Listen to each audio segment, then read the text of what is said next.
2024년 8월 16일 오늘 새벽 말씀은 열왕기하 23장 31절부터 24장 7절까지의 말씀입니다. 여호아하스가 왕이 될 때에 나이가 23세라 예루살렘에서 석 달간 다스리니라. 그의 어머니의 이름은 하무달이라. 림나 예레미야의 딸이더라. 여호아하스가 그의 조상들의 모든 행위대로 여호와 보시기에 악을 행하였더니 바로 느고가 그를 하맛 땅 림나에 가두어 예루살렘에서 왕이 되지 못하게 하고 또 그 나라로 은 100달란트와 금 1달란트를 벌금으로 내게 하고 바로 느고가 요시야의 아들 엘리야김을 그의 아버지 요시야를 대신하여 왕으로 삼고 그의 이름을 고쳐 여호야김이라 하고 여호아하스는 애굽으로 잡아갔더니 그가 거기서 죽으니라. 여호야김이 은과 금을 바로에게 주니라. 그가 바로 느고의 명령대로 그에게 그 돈을 주기 위하여 나라에 부과하되 백성들 각 사람의 힘대로 액수를 정하고 은금을 징수하였더라. 여호야김이 왕이 될 때에 나이가 25세라. 예루살렘에서 11년간 다스리니라. 그의 어머니의 이름은 스비다라. 루마 브다야의 딸이더라. 여호야김이 그의 조상들이 행한 모든 일을 따라서 여호와 보시기에 악을 행하였더라. 여호야김 시대에 바벨론의 왕 느부갓네살이 올라오매 여호야김이 3년간 섬기다가 돌아서 그를 배반하였더니 여호와께서 그의 종 선지자들을 통하여 하신 말씀과 같이 갈대아의 부대와 아람의 부대와 모압의 부대와 암몬 자손의 부대를 여호야김에게로 보내 유다를 쳐 멸하려 하시니 이 일이 유다의 임함은 곧 여호와의 말씀대로 그들을 자기 앞에서 물리치고자 하심이니 이는 므낫세에 지은 모든 죄 때문이며 또 그가 무죄한 자의 피를 흘려 그의 피가 예루살렘에 가득하게 하였음이라. 여호와께서 사하시기를 즐겨하지 아니하시니라. 여호야김의 남은 사적과 행한 모든 일은 유다 왕 역대지략에 기록되지 아니하였느냐. 여호야김이 그의 조상들과 함께 자매 그의 아들 여호야긴이 대신하여 왕이 되니라. 애굽 왕이 다시는 그 나라에서 나오지 못하였으니 이는 바벨론 왕이 애굽 강에서부터 유브라데 강까지 애굽 왕에게 속한 땅을 다 점령하였음이더라. 교인들 가정을 신방하면서 계속 느끼는 사실이 있습니다. 신앙을 자녀들에게 제대로 전수한다는 것이 참 쉽지 않다는 겁니다. 어느 한 구역을 신방하다 보면 많으면 그 구역 절반 가까이도 이 자녀의 신앙 회복을 위한 기도 제목을 내십니다. 자녀가 신앙 회복 이거 해달라고. 근데 이 기도 제목이 없는 구역은 거의 없다시피 합니다. 자녀들이 어렸을 때는 교회를 잘 따라왔는데 커서는 전혀 교회에 나가지 않습니다. 결혼하고서는 전혀 교회에 오지 않습니다. 또는 코로나를 지나고 나서는 전혀 교회에 나오지 않습니다. 이런 이야기를 하시면서 안타까워하시고 이 자녀들이 신앙을 회복하기를 간절히 바라시는 분들이 참 많습니다. 그걸 보면 신앙의 대를 이어가는 게 이렇게 어려운 거구나 하는 생각이 듭니다. 그러면서 저도 제 아들에게 신앙을 어떻게 물려줘야 하나 하는 생각도 듭니다. 많은 분들이 목사님 아들이니까 목사님이 신앙교육을 얼마나 잘 시키겠어 이렇게 생각하시면서 어떤 분들은 역시 목사님 아들이니까 다르네 말씀도 하시고 목사님은 아들 교육 걱정 없으시죠? 이렇게 말씀도 하십니다. 근데 그때마다 제가 할 말이 없습니다. 저도 자녀의 신앙교육은 여전히 큰 숙제입니다. 그런데 이건 우리만 그런 건 아닌 것 같습니다. 이 남유다의 왕들을 보면 그 왕들에게도 이 자녀들에게 신앙 물려주는 게 큰 숙제였다 하는 걸 알 수 있습니다. 이스라엘이 이제 남유다와 북이스라엘로 분열되고 다윗의 혈통을 이어받아서 계속 왕위를 계승했던 남유다 왕들, 이들을 살펴보면 하나님 앞에서 제대로 신앙을 바로 세워보겠다고 종교개혁을 했던 왕이 두 명 있습니다. 히스기야와 요시야지요. 히스기야는 부친 아하스가 더럽혔던 성전을 깨끗이 정화하고 성전문을 다시 열고 예배를 회복시켰습니다.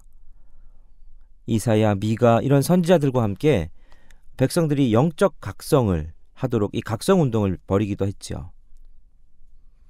그런데 히스기야를 이어서 왕위를 물려받은 왕은 다름 아니라 남유다에서 가장 악한 왕 중 하나인 므낫세입니다. 이 므낫세는 아버지 히스기야가 신앙을 위해서 개혁에 앞장섰던 이런 건 전혀 다르게 아버지가 헐어버린 산당을 다시 세우고 또 바알과 아세라상을 세우고 제단도 쌓고 심지어 흰놈의 골짜기에서 아들을 산채로 불에 태워서 이방신에게 제물로 바치기도 하고 이런 끔찍한 일을 저질렀습니다. 아버지와는 정반대죠.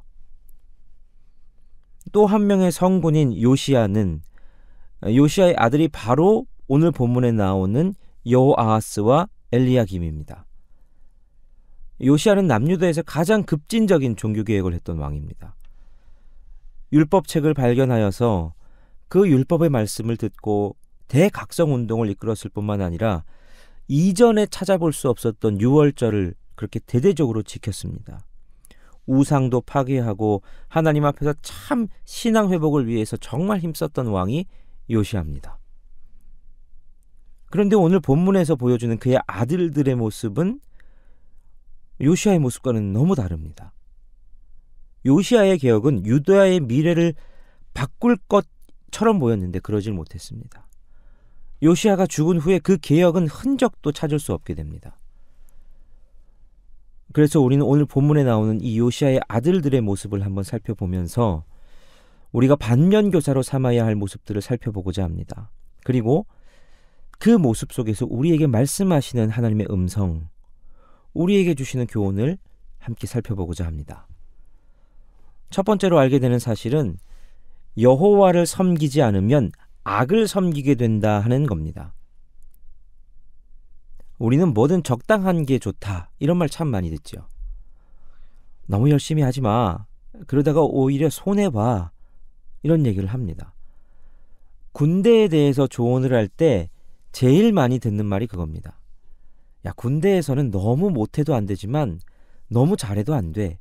그냥 딱 중간만 해. 아마 군대 다녀오신 분들은 너무 많이 들었던 말일 겁니다. 근데 세상 사람들도 교회에 대해서 그런 말 합니다.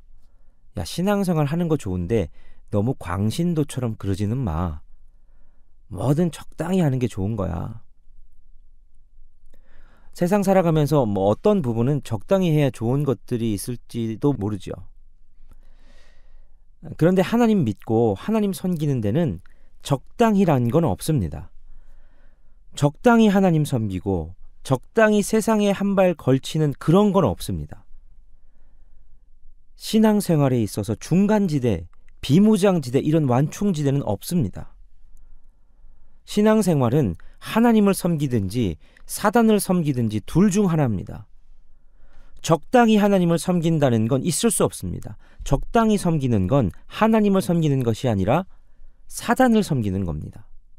우리는 이걸 분명히 알아야 됩니다. 하나님은 늘 우리가 하나님에 대해서 진심을 다하기를 바라십니다. 전심이기를 원하십니다. 하나님이 우리에게 전심이듯 우리도 하나님께 전심을 다하기를 원하시지요. 그렇게 하나님을 전심을 다해 섬기지 않으면 결국은 악이 그 삶을 주관하게 됩니다. 우리는 유다의 역사를 통해서 그걸 알게 됩니다. 여호아하스의 원래 이름은 살룸입니다. 요시야의 네 번째 아들이고 왕이 된 후 그의 이름이 여호아하스라고 불리게 되죠. 그 이름의 뜻은 여호와께서 꽉 붙잡았다입니다. 하지만 이 왕은 여호와를 경외하지 않아서 비참한 죽음을 맞습니다. 당시에 확장하는 바벨론에 의해서 힘을 잃어가던 이 아수르가 애굽과 연합하여서 세력을 유지하려고 합니다. 그래서 애굽이 북진을 하지요. 그러던 중에 무깃도에서 요시야를 죽이고 이때부터 애굽이 유다의 세력을 뻗칩니다. 그런 애굽에 대항했던 여호아하스는 마침내 애굽으로 끌려가 비참한 죽음을 맞죠. 그리고 애굽에서 새롭게 왕을 세우는데 친애굽 성향을 가진 요시아의 또 다른 아들인 이 엘리야김을 세웁니다. 애굽은 엘리야김의 이름을 여호야김으로 바꾸어 버립니다. 정체성까지도 애굽이 정해주는 비참한 상황이 되는 거죠. 그는 애굽을 섬기다가 바벨론도 섬겼고, 국내적으로는 백성을 괴롭히고 예언자들과 그 사역도 억압했으며 유다 땅을 우상 숭배 그리고 배교를 장려하는 이런 악으로 가득 채운 장본인이 됩니다. 그들의 이름에는 여호와의 흔적이 있습니다. 유다 역사 전체에 하나님을 버렸던 적은 없습니다. 그런데 그들이 전심으로 하나님을 섬기지 않자 그들은 결국 악을 섬기는 삶이 되어버렸습니다. 여러분, 하나님을 섬기는 것에 중간지대는 없습니다. 둘째로 알게 되는 사실은 하나님은 역사를 영적인 관점에서 평가하신다라는 사실입니다. 여호야김은 다른 왕들에 비해서 비교적 오랜 기간 유다를 통치합니다. 여호아하스가 고작 석 달 통치한 것에 비해서 여호야김은 11년간 유다를 통치합니다. 그러면 겉으로 보기에는 그는 열강들 사이에서 줄타기를 잘해서 통치를 좀 잘했나 보다 이렇게 보일지 모릅니다. 애굽에서 왕으로 세움받았을 때는 친애굽 노선을 탔고, 바벨론이 더 강성해지자 노선을 갈아타서 친바벨론을 지향했습니다. 그러다가 나중에는 바벨론을 배신하지요. 이게 남유다 멸망의 시발점이 됩니다. 열강들 사이에서 11년이나 자신의 왕위를 지킨 것이 세상적 관점에서는 탁월한 생존 전략을 펼친 것으로 평가될지 모르겠습니다. 그러나 하나님이 이 모든 일에 대해서 그들이 세상에서 어떤 외교 전략을 펼쳤고 어떻게 나라를 지켰는지에 대해서는 하나님이 관심이 없으십니다. 하나님은 그들을 일괄적으로 이렇게 평가하십니다. 여호와 보시기에 악을 행하였더라. 하나님은 그들이 얼마나 좋은 지략, 외교력 이거 가졌는지에 관심 없으십니다. 하나님은 그들이 하나님 앞에서 영적으로 어떠했는지에 관심을 가지십니다. 우리는 세상을 살아가면서 오늘도 우리 앞에 당하는 삶의 이 모든 환경 속에서 어떤 지략, 어떤 능력 이거에 관심이 있을지 몰라도 하나님은 우리가 하나님 앞에서 영적으로 어떻게 살아가는지에 관심이 있으시고 그것을 가지고 우리의 인생을 판단하신다는 겁니다. 우리가 그리스도인이라면, 우리가 하나님 믿는 신앙생활하고 있다면 이걸 반드시 기억해야 합니다. 사랑하는 여러분, 오늘도 말씀을 통해 하나님께서 우리에게 주시는 지혜를 깨달을 수 있기를 바랍니다. 하나님은 하나님께 늘 전심이기를 바라십니다. 왜냐하면 그렇지 않으면, 하나님께 전심이지 않으면 그건 하나님 섬기는 게 아니라 악을 섬기는 것이기 때문입니다. 그리고 하나님은 우리에게 우리의 인생을 위대한 업적 이런 걸로 평가하신다 하는 것이 아니라 영적인 눈으로 우리의 인생을 평가하신다 말씀하십니다. 그러므로 세상의 기준을 가지고 하나님께 영광 돌리려는 생각이 아니라 오늘도 하나님이 원하시는 방법과 뜻을 깨달아 이 하루를 살아가는 저 여러분 되시기를 간절히 바랍니다. 함께 기도하겠습니다. 살아계신 하나님, 오늘도 하나님의 은혜로 이 새벽 우리에게 하나님의 음성 들려주셔서 감사합니다. 오늘도 하나님을 믿지만 여전히 세상의 방법으로 우리의 삶을 계획하고 하나님은 그저 그 계획 도와만 달라고 구하는 이 악한 우리의 모습을 발견하게 됩니다. 주님, 우리의 계획과 생각 내려놓고 하나님을 전심으로 섬기는 우리가 되게 하여 주옵소서. 그리하여 하나님, 우리 인생을 하나님께서 평가하실 때 하나님 앞에서 악한 인생이었다 하는 것이 아니라 하나님의 마음에 합한 인생, 잘했다, 착하고 충성된 종아라고 칭찬하는 인생 되게 하여 주옵소서. 예수 그리스도 이름으로 기도하옵나이다. 아멘.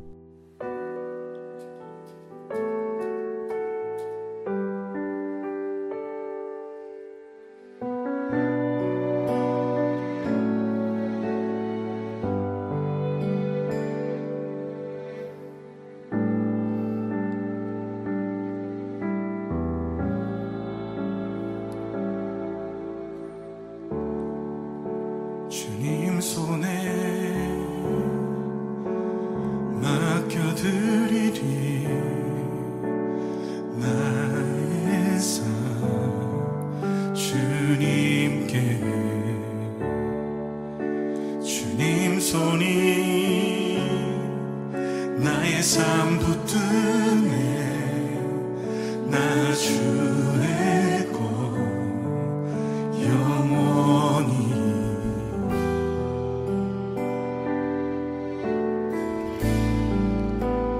내가 믿는 분 예수, 내가 속한 분 예수, 삶의 이유 되시네. 내 노래 되시네. 전심으로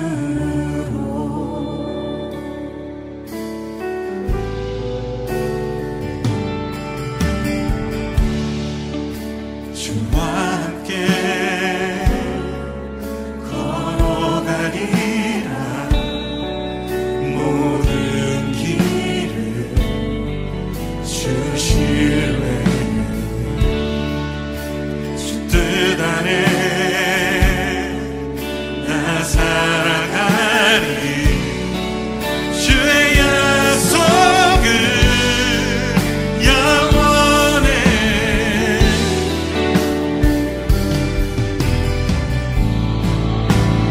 내가 믿는 분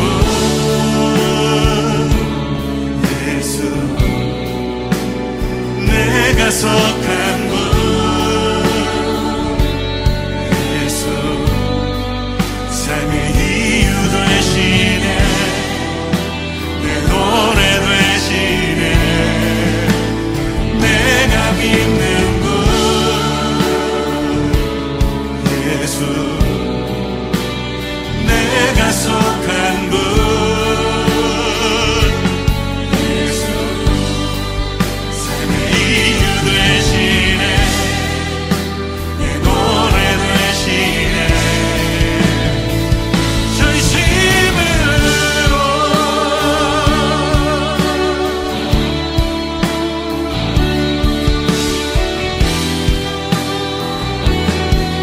삶의 이유 되시네.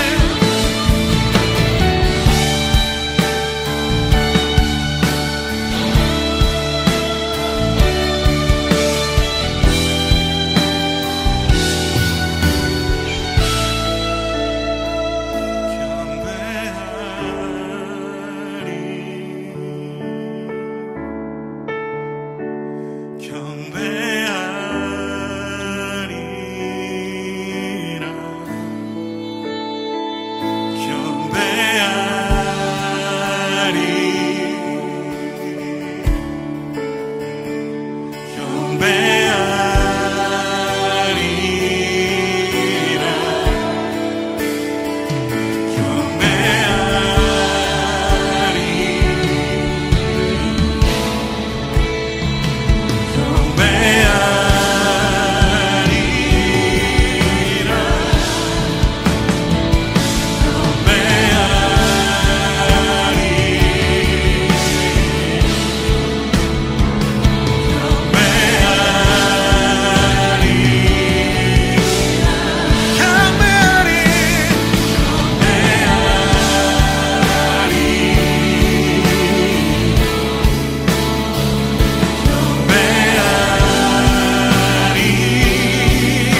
속한 분